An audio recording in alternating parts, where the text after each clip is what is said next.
चिंतामणि पार्श्वनाथ भगवान की, आचार्य पवर गुरु विद्यासागर जी मुनि महाराज की जय। अब गाथा नंबर 22। आपका काल के जो प्रदेशों की चर्चा, कल काल के स्वरूप की चर्चा की थी कि काल दो प्रकार का, व्यवहार काल और निश्चय काल।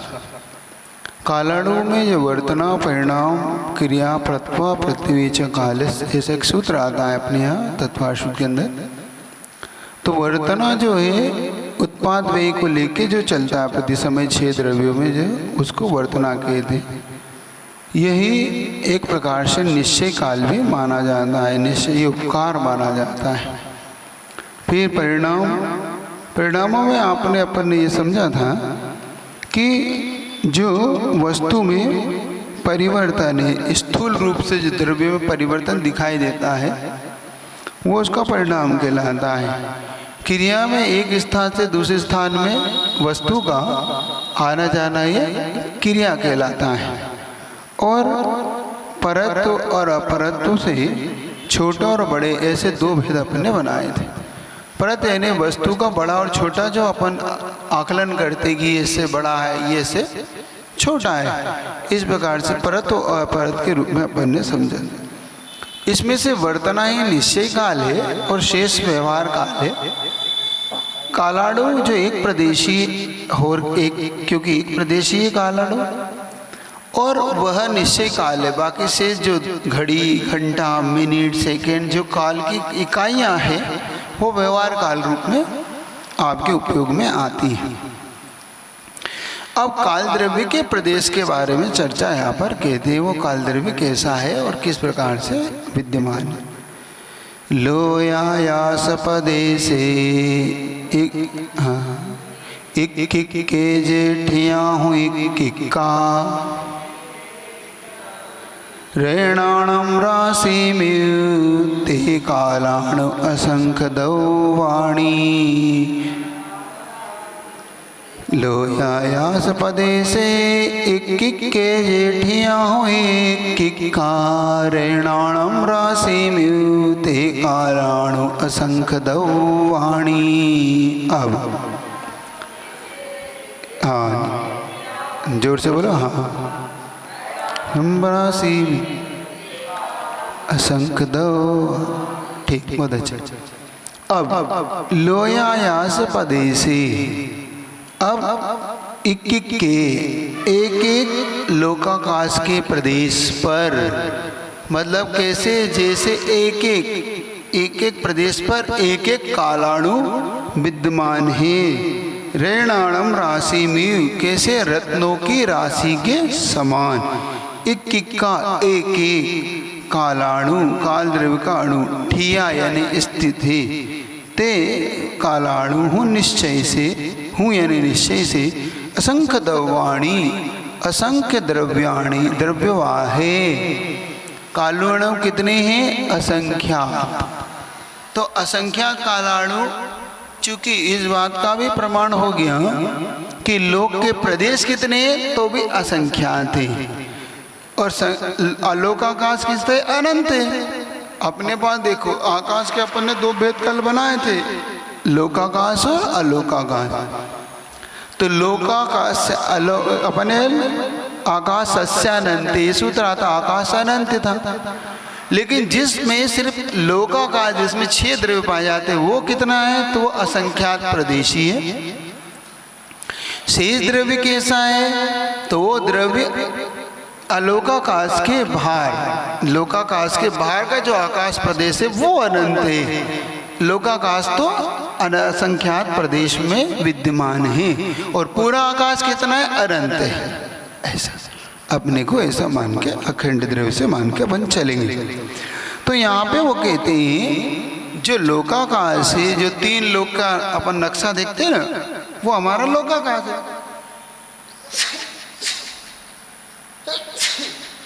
वो हमारा लोकाकाश है। तो उस लोकाकाश में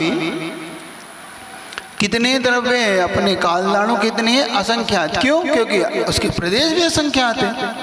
तो असंख्यात होने से हमें कालाणु भी असंख्यात आ गए। ये हमारा योग। अब एक इसलिए उदाहरण दिया उन्होंने, रैणाणाम राशि में, रत्नों की राशि के समान।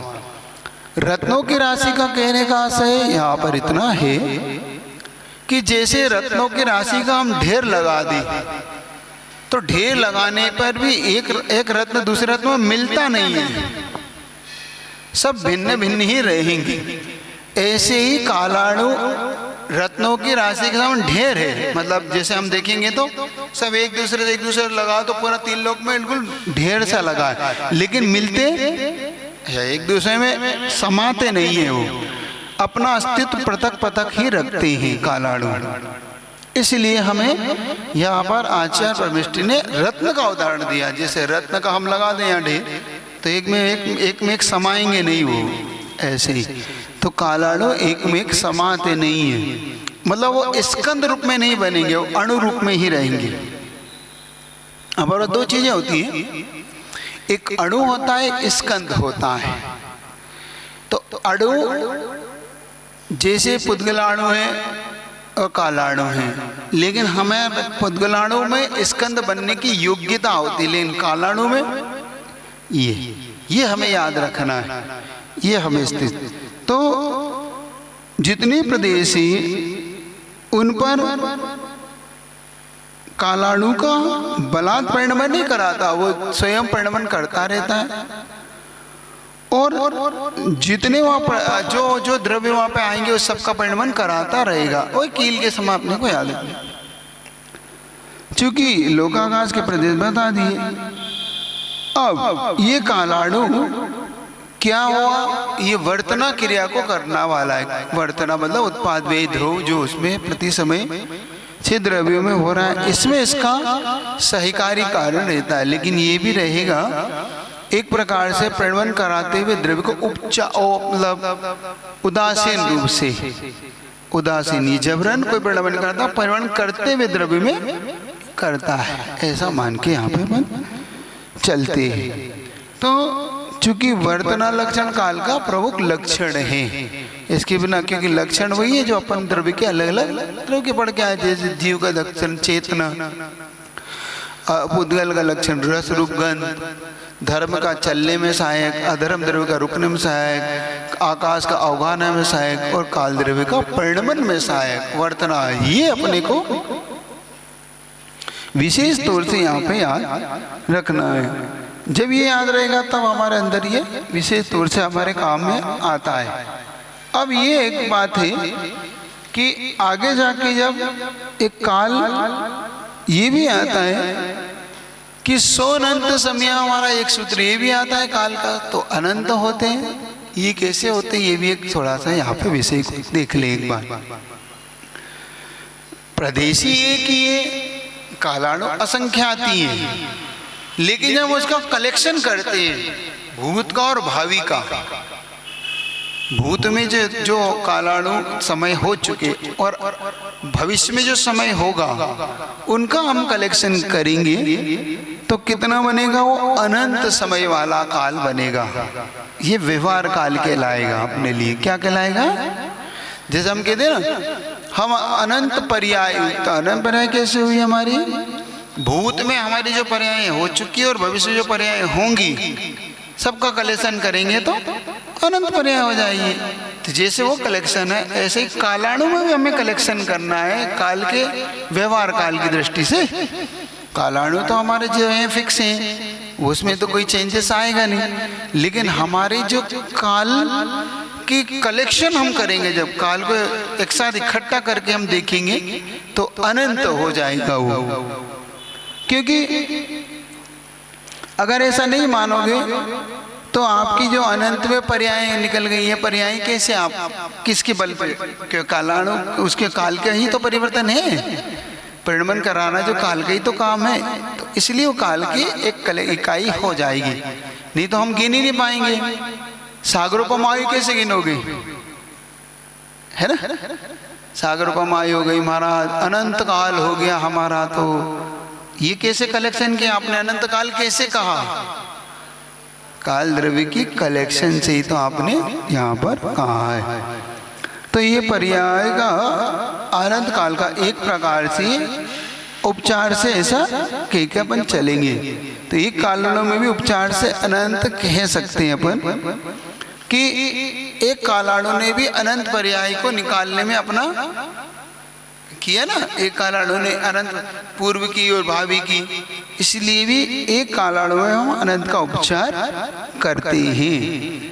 क्योंकि द्रव्य पर्याय ये सब पूर्व में अपन ने समझा था कि द्रव्य और पर्याय दो चीज होती है, तो गुण और पर्यायवत द्रव्यम। अब गुण का लक्षण और द्रव्य का लक्षण अपन समझते ही हैं कि गुण जो द्रव्य के साथ रहता है, पर्याय जो उत्पाद्य उसका उत्पाद्य होता रहता है, ऐसा। तो यहाँ पर जो कालाणु के लिए कहा गया, ये आपके लिए अब समझ में आ गया कैसा है। ये रत्नों की राशि के समान असंख्यात है कालाणु, 3 लोक में फैले हुए व्याप्त हैं।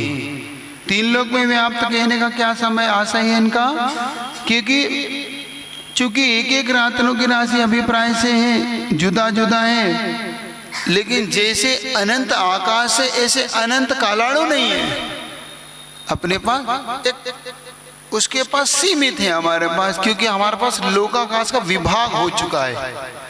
अलोकाकाश अनंत है, लोकाकाश संख्या असंख्यात प्रदेशी है हमारा, ये हमें भूलना नहीं है।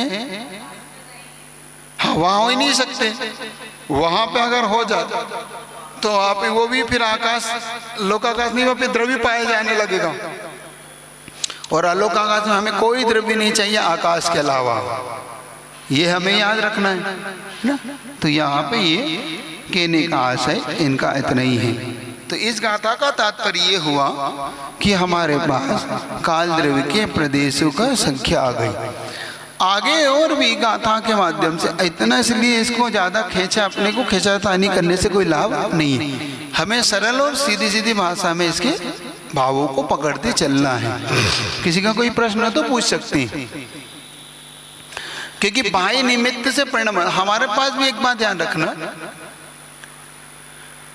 परिणमन करने की हमारी अपनी निजी योग्यता है और कालाणु की परिवर्तन कराने की उसकी योग्यता है।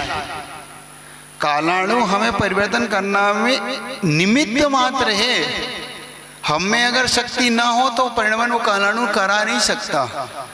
इसलिए ये अपनी उपादान क्षमता है और कालाणु ये निमित्त क्षमता रखता है, उसकी निमित्त है वो हमारे लिए।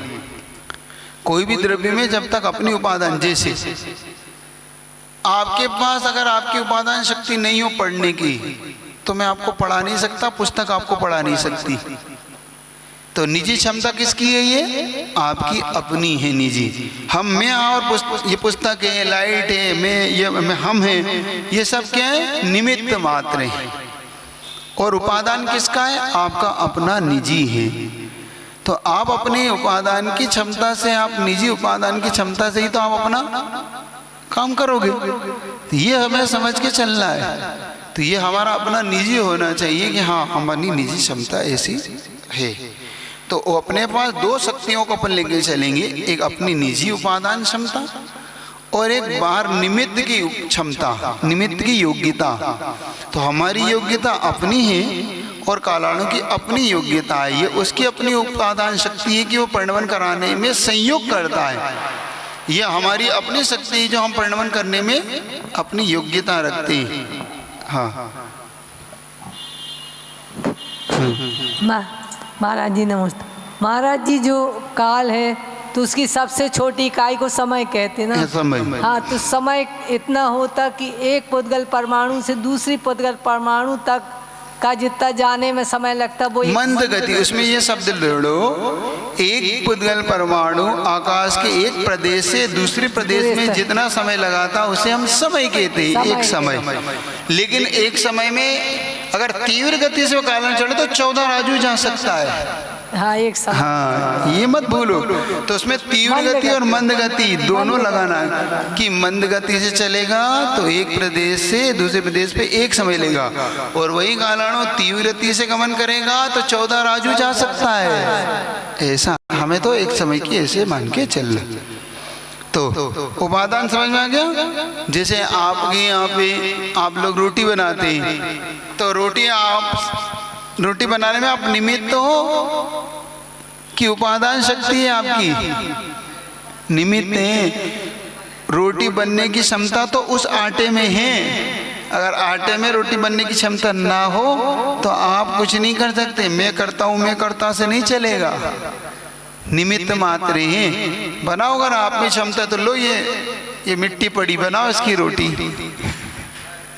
बना तो दोगे, खाएगा कोई नहीं। मतलब आपने उसकी गोल बना भी दी, सेक भी दी, खाएगा कौन उसको? त्रियंच भी नहीं खाएगा उसको, है ना। तो इसलिए तो गेहूं की अपनी उपादान क्षमता होती है कि वो आटे रूप से उस रोटी रूप में ढलने में योग्यता उसमें होती। निमित्त आप होते तो गेहूं की अपनी उपादान शक्ति है, आप निमित्त हैं। ऐसे ही परिणमन कराने में हमारी अपने निजी योग्यता है और उसकी परिणमन करने में उसकी योग्यता है। तो कालाणु की अपनी उपादान शक्ति है कराने में, द्रव्य की अपनी शक्ति है करने में। हम परिणमन करते हैं, कालाणु परिणमन कराता है, ऐसा उसकी अपनी अपनी शक्ति को जानना चाहिए। इस प्रकार से इस 22 नंबर गाथा का अर्थ इस प्रकार आप आगे बढ़ा के चलेंगे। इसमें आपको कोई पूछना हो तो आगे चलता हो, नहीं तो आगे बढ़ता हो। चलिए अब 23 नंबर गाथा को लेके आगे बढ़ता हो। इसमें द्रव्य के अभी तक जो हम द्रव्य को समझ के आए हैं, उसमें अपने को अस्तिकाय हमारे को समझना है कि इन 6 द्रव्य में अस्तिकाय कौन कौन से द्रव्य हैं। अस्तिकाय किसे कहते हैं? एक प्रदेश से जो संख्यात अनंत प्रदेशी जो होते हैं वो अस्तिकाय कहलाते हैं। काय, इसमें 2 शब्द हैं, अस्थि और काय। अस्थि का मतलब होता है होना, प्रेजेंट। जैसे हम शादवाद में कहते हैं ना, सप्तभंगी बनाते हैं, है ना। अस्ति, शाद अस्ति, शाद नास्ति, शाद अस्ति नास्ति, शाद अस्ति अवक्तव्य, शाद नास्ति अवक्तव्य, अस्ति नास्ति अवक्तव्य, है ना, और शाद अवक्तव्य। तो इन प्रकार से हम लेके चलते हैं। तो हम इस प्रकार से यहाँ पे लेके चलेंगे, लेकिन हमें यह समझ के चलना है कि ये है क्या चीज। तो काय और अस्थि, इन 2 शब्दों से ये शब्द बना हुआ है। जो एक प्रदेश से होने का अधिक प्रदेश जो होते हैं और जो बहुप्रदेशी होते हैं उसको हम काय कहते हैं, जैसे शरीर इत्यादि। ये बहुप्रदेशी है और अस्थि यानी होना। तो अब यहाँ पर कौन से द्रव्य अस्थिवान है और कौन से अस्थि नहीं है, इनको लेके अपन चलते हैं। एक गाथा में लेके चलेंगे। गाथा नंबर 23 को चलिए, एक बार उच्चारण करता हूँ, आप करिए। एवं छव्येयमिदं जीवा जीवपभेदो दवम् उत्तम काल विजुत्तम नादवा पंचयत्थिकायादु। एवं छव्येयमिदं जीवा जीवपभेदो दवम् उत्तम काल विजुत्तम नादवा पंचयत्थिकायादु।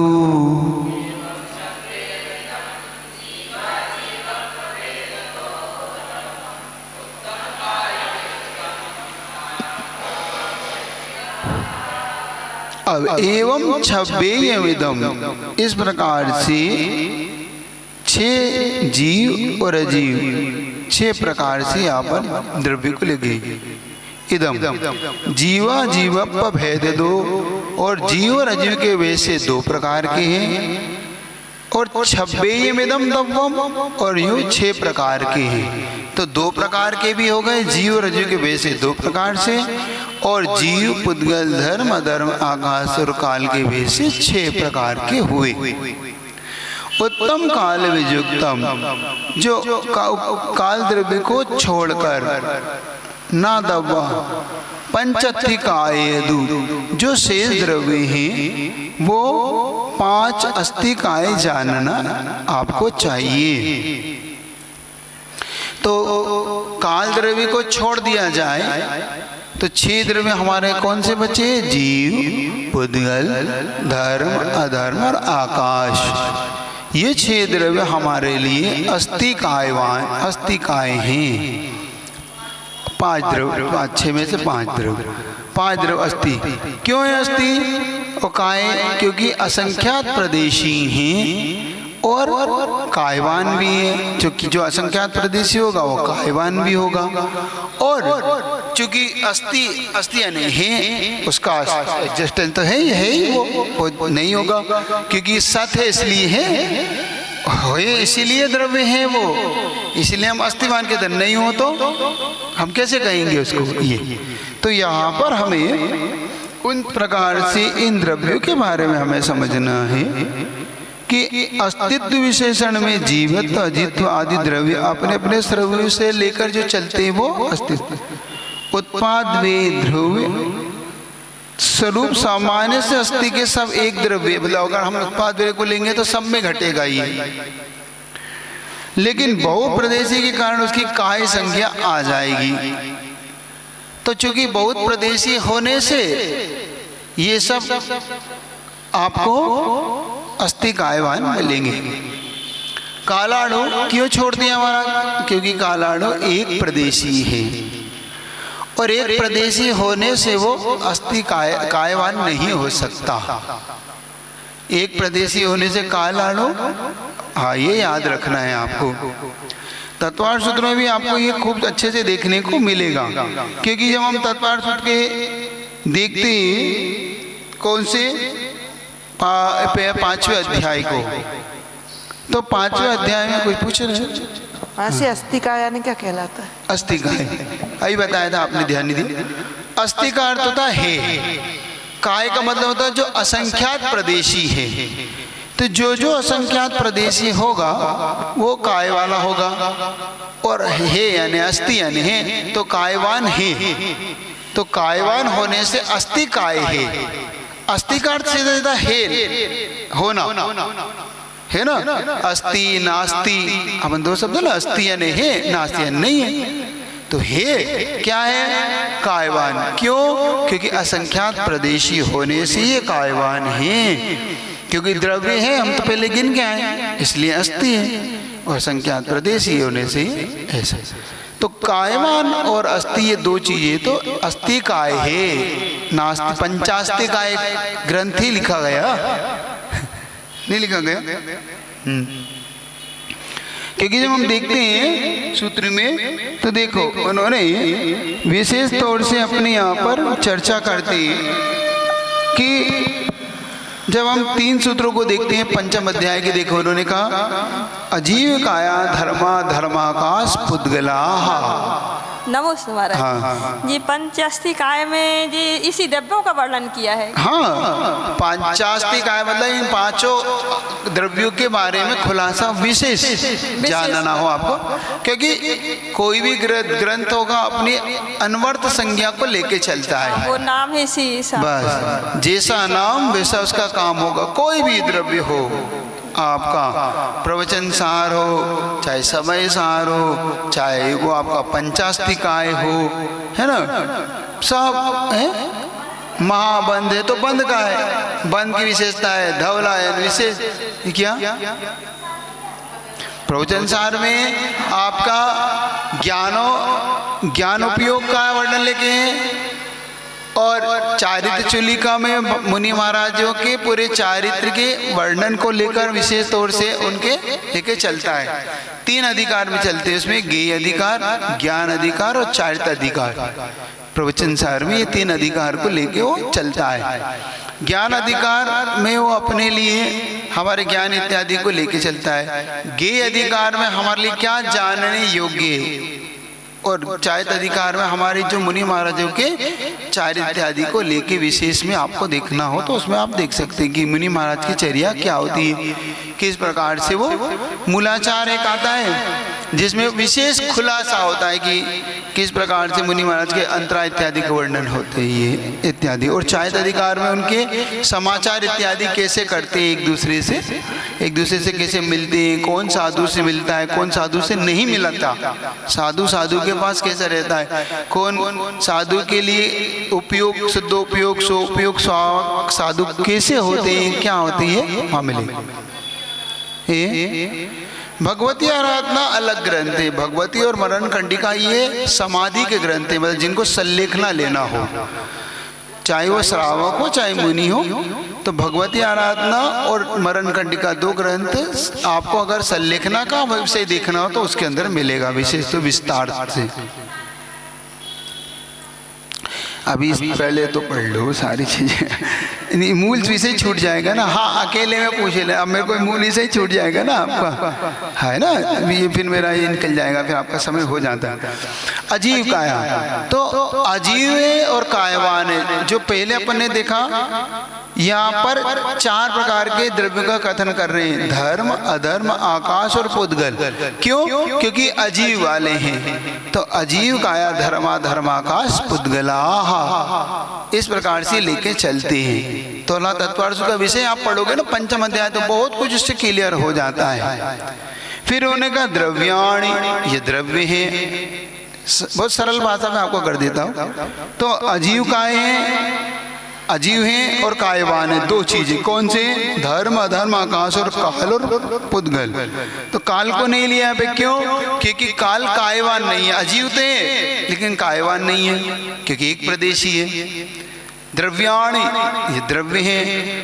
जीवाश्च, अब ये सूत्र लिया उन्हें तीसरे क्रम पे। क्यों लिया? क्योंकि जीव अजीव नहीं है, वो चेतना वाला है, इसलिए वो जीव है। क्यों? सूत्रों में एक एक चीज देखना आचार्यों ने कैसे भरी पड़ी है, सूत्रों को कैसे बांधा है। हमें लगता है इसमें एक द्रव्य कम क्यों लिया, अब ये 4 द्रव्य क्यों लिए पहले सूत्र में? क्योंकि जीव चेतना वाला है, अजीव नहीं है, इसलिए इसको छोड़ दिया। काल को, क्योंकि कायवान नहीं है। देखो, अजीव भी हो और कायवान हो, उनको हम यहाँ लेना चाहते हैं। ये इनका पहले सूत्र का अर्थ है। ये हो गया। फिर जीवाश्च, जीव ही द्रव्य है, तो जीव भी द्रव्य भी है, कायवान भी है, लेकिन अजीव नहीं है। ये ठीक है। फिर उन्होंने आगे जाके और भी विशेषताओं से फिर काल को खोला। कालश्च सूत्र उन्होंने बहुत अंत में लिया एकदम। ये उसकी विशेषताओं को लेके वो चलते हैं। क्यों क्यों लेके चलते हैं ये ऐसा?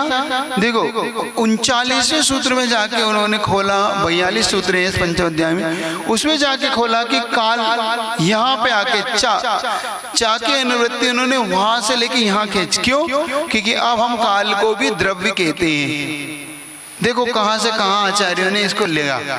कभी तत्वार्थ तो आप पढ़ेंगे तो बताएंगे आपको, आपके समय होना चाहिए पढ़ने। 5वां अध्याय एक ऐसा अध्याय है तत्वार्थ सूत्र, जिसके अंदर आचार्य परमेष्ठी ने द्रव्यों की विशेषताओं को खोला। एक प्रकार से ये वैज्ञानिक है। विज्ञान ने यहीं से कालाणु और इत्यादि की परिभाषाओं को लिया है। विज्ञान यहीं से आगे जाके बढ़ा है, एक प्रदेशी, असंख्यात प्रदेशी को लेके। तो इस प्रकार से 5 द्रव्य अस्थिकाय हैं, कालाणु अस्थिकाय नहीं है। क्यों नहीं है? अस्तित्व है, कायवान नहीं है। आगे जाके खोल रहे हैं कि अस्थिकाय का स्वरूप कैसा है। तो ये अस्थि भी है और कायवान। तो कालाणु को लेके इन्होंने एवं छवेदम जीवा जीवप भेदो दव्वम उत्तम काल विजुत्तम न दव्वा पंच अस्थिकायादु।